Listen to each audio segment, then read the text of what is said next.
भाजपनं नाशिक आणि छत्रपती संभाजीनगरमध्ये उद्धव ठाकरेंनाही धक्का दिला, पण त्यामुळे शिंदेंच्या शिवसेनेचंही टेन्शन वाढलं. कारण जे दोन नेते भाजपनं ठाकरेंच्या शिवसेनेतून घेतले त्या दोघांनीही भुसे आणि शिरसाटांच्या विरोधात निवडणूक लढवलेली आहे. पाहूया. डोंबिवलीत महायुतीतल्या शिंदेंच्या शिवसेनेला धक्का दिल्यानंतर एकाच दिवसात ठाकरेंच्या शिवसेनेलाही भाजपनं नाशिक आणि छत्रपती संभाजीनगरमध्ये झटके दिले.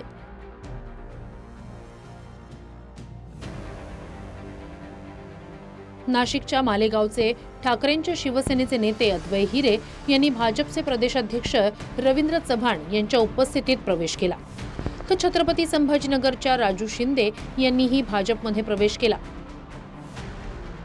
भाजपमध्ये आलेल्या या दोन्ही नेत्यांचं वैशिष्ट्य म्हणजे हे दोघेही 2024 मध्ये विधानसभा निवडणुकीत शिंदेंच्या शिवसेनेच्या उमेदवारांविरोधात लढले. मालेगाव बाह्यमधून शिंदेंच्या शिवसेनेच्या दादा भुसे यांच्या विरोधात ठाकरेंच्या शिवसेनेकडून अद्वै हिरे रिंगणात होते. भुसे यांना 1,58,284 तर हिरेंना 39,843 मतं मिळाली. छत्रपती संभाजीनगरच्या पश्चिम मतदारसंघातून शिंदेंच्या शिवसेनेचे संजय शिरसाट यांच्या विरोधात ठाकरेंच्या शिवसेनेकडून राजू शिंदे उमेदवार होते. शिरसाटांनी 1,22,498 मतं घेतली, तर राजू शिंदेंना 1,06,147 मतं मिळाली. आता अद्वै हिरे आणि राजू शिंदे दोघेही भाजपमध्ये दाखल झाले. येणाऱ्या काळामध्ये मालेगाव तालुक्यात नव्हे तर संपूर्ण जिल्ह्यामध्ये सगळीकडे भारतीय जनता पक्ष ताकदीनिशी निवडणूक लढेल. जिल्हा परिषद आणि महानगरपालिकेच्या निवडणुकांमध्ये दोन्ही ठिकाणी भारतीय जनता पक्षाचा महापौर आणि भारतीय जनता पक्षाचा जिल्हा अध्यक्ष, जिल्हा परिषद अध्यक्ष हा करण्याच्यासाठी आम्ही सगळेजण कटिबद्ध आहोत. आज इतक्या मोठ्या प्रमाणात माझ्या पक्षप्रवेशाला विरोध होईल असं मला वाटलं नव्हतं, पण महाराष्ट्राच्या कॅबिनेटवर बहिष्कार घालेपर्यंत विरोधी पक्ष गेला हे खूप आणि त्यामुळे निश्चितपणे मला समाधान आहे की विरोधकांच्या पायाखालची वाळू आत्ताच घसरलेली आहे. भारतीय जनता पार्टीचेच कार्यकर्ते आहोत आणि याच्या पुढे सुद्धा राहू. फक्त आपल्या जीवावरती जे लोक मोठे झालेत आणि आपल्या ज्या कार्यकर्त्यांनी जे अवहेलना करतात त्यांना धडा शिकवण्यासाठी आम्ही बाजूला गेलो होतो साहेब. म्हणजे भारतीय जनता पार्टीवरती आम्ही कधीच नाराज नव्हतो आणि आता याच्या पुढे पण नाराज नाही साहेब. अतुल साहेबांच्या नेतृत्वामध्ये छत्रपती संभाजीनगरचा महापौर एक हातीच भारतीय जनता पार्टीचा आशीर्वाद आपली ताकद आमच्या मागे जर असली तर एकही सैन्य आम्ही छत्रपती संभाजीनगरमध्ये शिल्लक ठेवणार नाही, एवढंच बोलतो. पण ज्या पद्धतीनं भाजपमध्ये विधानसभा लढवलेल्या नेत्यांना घेणं सुरू आहे त्यावरून भाजपनं आतापासूनच 2029ची तयारी सुरू केल्याची चर्चा आहे.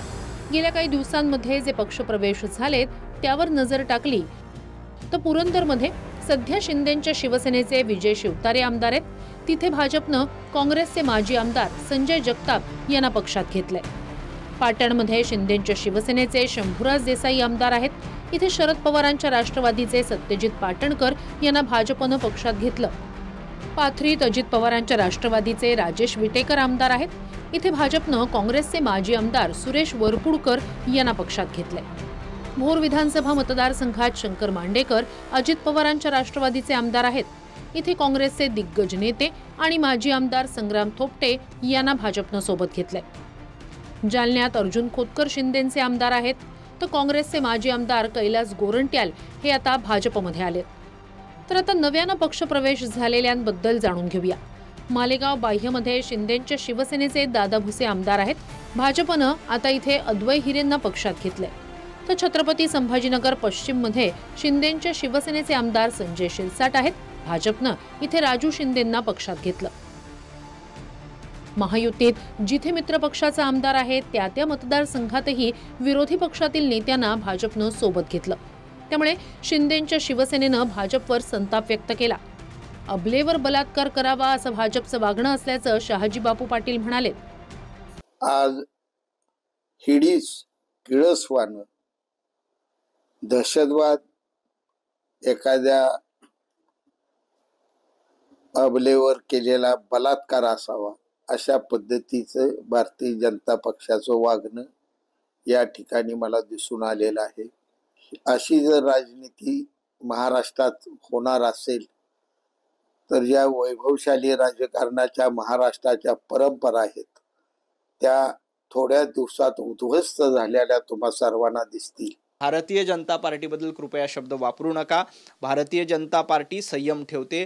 भारतीय जनता पार्टी संस्कारी पार्टी आहे. भारतीय जनता पार्टी मित्रांना सोबत घेऊन जाणारी पार्टी आहे. त्यामुळे माझी शहाजी बापूंना नम्र विनंती आहे की आपण युतीमध्ये मिठाचा खडा टाकेल असे शब्द कृपया वापरू नये. अद्वै हिरेंच्या रूपात भाजपला नाशिक जिल्हा विशेषतः मालेगावमध्ये बडा नेता मिळाला. पण हेच अद्वै हिरे 9 महिने जेलमध्ये होते. नाशिक जिल्हा बँकेकडून सूतगिरणीसाठी घेतलेलं कर्ज थकवल्या प्रकरणात हिरे जेलमध्ये होते. हिरेंवर कर्ज प्रकरणात आर्थिक फसवणुकीचा आरोप आहे. हिरेंवर एकूण 35 कोटी 90 लाखांचं कर्ज थकलंय. बँकेनं गुन्हा दाखल केलाय. त्यानंतर नोव्हेंबर 2023 मध्ये हिरेंना अटक झाली होती. ऐन विधानसभा निवडणुकीआधी म्हणजे ऑगस्ट 2024 मध्ये मुंबई हायकोर्टानं त्यांना जामीन मंजूर केला. आता हिरे यांनी ठाकरेंची साथ सोडली आणि भाजपचं कमळ हाती घेतलंय. भाजपमध्ये येताच त्यांनी सर्व स्थानिक स्वराज्य संस्थांमध्ये भाजपचा झेंडा फडकवण्याचा पण घेतलाय. विनायक डावरू, TV9 मराठी, मुंबई.